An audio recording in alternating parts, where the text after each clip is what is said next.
वो आपका foreign exchange management act, ठीक है। एक तो फेमा मैनेजमेंट, इसलिए आया आपका फेरा से, फॉरेन एक्सचेंज रेगुलेशन एक्ट। वो कब आया था? 1973 में फेरा, और उससे आपका आया फेमा। देखो ये जो आपका है फेमा, ये जो था ना रेगुलेशन एक्ट, ये फॉरेन एक्सचेंज को रेगुलेट कर रहा था, किसी तरीके की कोई हेल्प नहीं कर रहा था। रेगुलेट मतलब कि भाई कोई किसी तरीके का फ्रॉड तो नहीं कर रहा, कोई ज्यादा ही मतलब करेंसी को स्टोरेज तो नहीं कर रहा खुद। आपको पता है आप कोई विदेशी करेंसी खुद नहीं रख सकते, मतलब इलीगल तरीके से। इवन आप जो जैसे वो जो आपके लीगल टेंडर क्या होता है? लीगल टेंडर का मतलब होता है कि अथोराइज करेंसी, जैसे आपने लीगल टेंडर क्या रुपी, तो ये अथोराइज आपकी करेंसी होगी, इसको बोलते हैं लीगल टेंडर। तो जैसे आप जो आपकी जैसे पुरानी जो है डिमोनेटाइजेशन से पहले की करेंसी अगर आपके पास है वो भी इलीगल आपके पास, वो आप भी नहीं रख सकते। फॉरेन करेंसी को विदाउट किसी उसके नहीं रख सकते, तो ये सब क्या आपका इलीगल तरीका होता है। तो ये सारा काम था किसका? फेरा का, कि भाई किसी भी तरीके का फॉरेन एक्सचेंज को मतलब रेगुलेट किया जाए, गलत तरीके से कोई काम ना हो।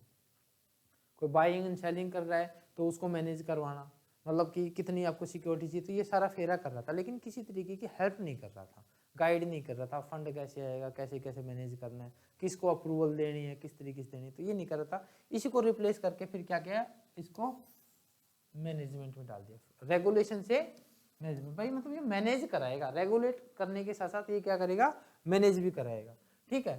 फेरा से आया, ये आपका लग गया 1999 में बना, 1 जनवरी 2000 से आपका ये अप्लाई हो गया इंडिया में, ठीक है। इसका देखो ऑब्जेक्टिव से आपको अच्छे से क्लियर हो जाएगा, to promote external trade and payment, facilitate external trade and payment, मतलब आपको बाहर कोई ट्रेड करना है, कोई पेमेंट करनी है, हम आपको देंगे, करेंसी देंगे। इसका एक आएगा अथोराइज पर्सन का कंसेप्ट आएगा। अथोराइज पर्सन का मतलब जहां जहां से आप फॉरेन करेंसी ले सकते हो, तो ये सारा फेमा के अंडर काम करते हैं, ठीक है। To promote the orderly development and maintenance of foreign exchange market, आपका धीरे धीरे उसको डेवलप किया जाए, ठीक है। देखो अभी एक और चीज, आपको यूनिवर्सल करेंसी की बात की जाए, ग्लोबल करेंसी की, तो कौन सी लग रही है आपको? ये लगती है। मैंने एक और बात बता रखी है कि आने वाले 1 साल में इसकी प्राइसेस 60 रुपए के करीब हो जाएगी। इसका रीजन क्या है? इसके रीजन ये है कि जैसे इंडिया भी ना गोल्ड में ट्रेडिंग को बढ़ा रही है, तो गोल्ड इकट्ठा करने लग रही है, मोस्टली कंट्री है ना गोल्ड इकट्ठा कर रही है। 2 रीजन है, एक तो रिसेशन आने वाला है, इवन आ चुका है, देखियो पाकिस्तान में बुरी हालत है, इंडिया में आपको पता नहीं लगेगा, श्रीलंका तो जा चुका बेचारा है ना, उसका भी हुआ, बहुत सारी कंट्री जानी है ना, इंडिया में पता नहीं लगेगा। इंडिया की पॉपुलेशन इतनी ज़्यादा है कि अगर वो सिर्फ खाने पीने पे पैसा खर्च करेगी ना तो भी इकोनॉमी चलती रहती है, मतलब इंडिया पे कम फर्क पड़ेगा एज कम्पेयर टू जो आपकी दूसरी जो वेस्टर्न कंट्री या यूरोप है, इन पे ज़्यादा फर्क पड़ेगा। एक तो ये रीजन है। दूसरा क्या, सभी कंट्री है ना, सभी कंट्री वो क्या कर रही है कि डॉलर को छोड़ के किसी और करेंसी पे आपको ट्रेडिंग को बढ़ावा दे रही है। जैसे इंडिया रुपीज में, इंडिया ने रशिया के साथ बार्टर सिस्टम किया हुआ है गेहूं के साथ, फर्टिलाइजर का और गेहूं का। इंडिया व्हीट एक्सपोर्ट करता है, फर्टिलाइजर मंगाता है, तो इस तरीके से अब क्या अलग ही तरीके का अडोप्ट करा, जिससे यूएसए पे जो डिपेंडेंस है उसको खत्म किया जा सके। तो ये चीज था कि फॉरेन एक्सचेंज डेवलप हो।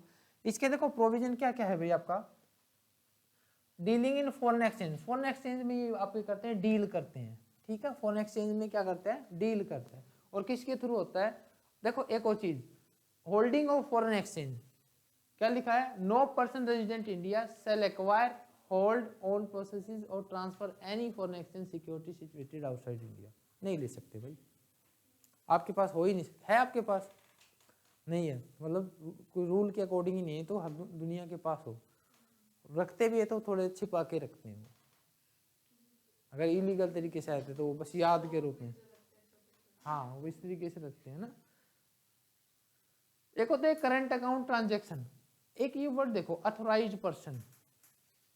अथोराइज पर्सन का मतलब क्या हुआ, जो आपके आरबीआई ने, फेमा ने अप्रूव कर रखा है कि भाई यहां से आप फॉरेन एक्सचेंज आप करा सकते हो। जैसे एचडीएफसी बैंक आपने देखा होगा कि वो लिखा होता है कि भाई यहाँ से आप फॉरेन एक्सचेंज की करेंसी ले सकते हो, कन्वर्ट करा सकते हो। एसबीआई में जाओ, किसी और में जाओ, यानी वो सब क्या आपके अथोराइज पर्सन है, जिसके पास वो आपको मतलब आपकी करेंसी को कन्वर्ट करके आपको दे देगा, ठीक है। तो कैपिटल करंट अकाउंट की ट्रांजेक्शन कर सकता है और कैपिटल अकाउंट की भी किसके हो सकता है, ये बात याद रखना, होगी सारी आपके अथोराइज पर्सन के थ्रू। ठीक है,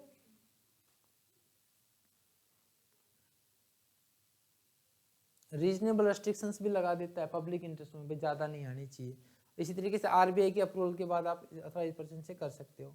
ठीक है, एक आपका exports of goods and services. अब देखो आपके ना जितने भी जो कोई भी आपका एक्सपोर्टर है उसको क्या अपनी इन्फॉर्मेशन देनी पड़ेगी। Every exporter of goods shall furnish to the RBI और authorised authority a declaration in such manner कि भाई आपकी जो भी रेलेवेंट इन्फॉर्मेशन है उसको दे दो आप अथोराइज पर्सन को या आरबीआई को एक्सपोर्ट करने के लिए। मतलब ठीक है, तो उसे क्या आएगी, एक्सपोर्ट करोगे तो क्या जाएगी, फॉरेन करेंसी। अब आप रख सकते हो उसके पास, मतलब आ गई है कि अब अथोराइज्ड हो गया कि वो लीगल तरीके से आप लेके आ रहे हो।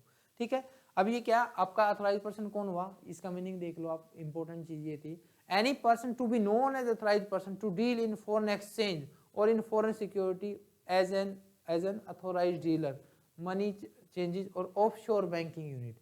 ऑफशोर बैंकिंग क्या होती है, सुनिए आपने, इंडिया है, इंडिया का बैंक है एसबीआई, एसबीआई श्रीलंका में गया, श्रीलंका में जाके उनकी करेंसी में डील करने लग जाए, क्या हो गया, ऑफशोर यूनिट हो गई। ठीक है, तो क्या होगी, वो होगी ऑफशोर बैंकिंग। ठीक है, क्लियर हो गई आपको, तो ये हुई आपकी ऑफशोर बैंकिंग यूनिट या ऑफशोर बैंकिंग। ठीक, देखो ऑफशोर बैंकिंग क्या हुआ, इंडिया एक कंट्री है, इंडिया का एक बैंक है एसबीआई, दूसरी कंट्री में गया, वहां की करेंसी में डील करने लग गया, क्या हो गई आपकी ऑफशोर। ठीक है, क्लियर हुई। ठीक,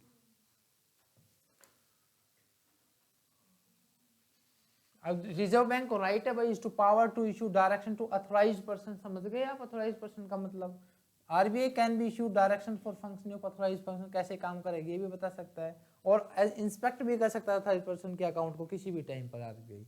ठीक है, अगर किसी तरीके का कॉन्ट्रवेंशन हो जाता है, पेनल्टी हो जाता है, तो देखो इफ एनी पर्सन मतलब अथोराइज्ड पर्सन फाउंड गिल्टी और कॉन्ट्रवेंशन द लॉ को तोड़ने वाला है any rule, they liable to pay penalties और अदर चार्जेस, जो भी आपके लॉ और एक्ट आपको अप्लाई करता है उसको आप क्या करोगे, पे करेंगे। ठीक है, जुडिकेशंस के लिए और अपील के लिए सेंट्रल गवर्नमेंट अन्य अपॉइंटमेंट किया है ऑफिसर को किसी भी इंक्वायरी के लिए, कोई भी prescribe after giving the person allied, जो भी उसको एलिगेशंस लगे हैं टू हैव कमिटेड कॉन्ट्रवेंशन, उसने में आपको कोई रूल तोड़ा है तो उसके लिए वो क्या कर सकता है, कंप्लेंट कर सकता है। सेंट्रल गवर्नमेंट ने स्पेशल डायरेक्टर भी अपॉइंटमेंट किया है, ट्रिब्यूनल भी अपॉइंटमेंट किया है, और यहाँ से भी सेटिस्फाई नहीं तो कहाँ चले जाओ, बस खत्म हो गया, और हाई कोर्ट भी नहीं गए तो सुप्रीम कोर्ट पे आप चले जाओ। तो ये था आपका फेमा। ठीक है, छोटा सा टॉपिक था आपका ये।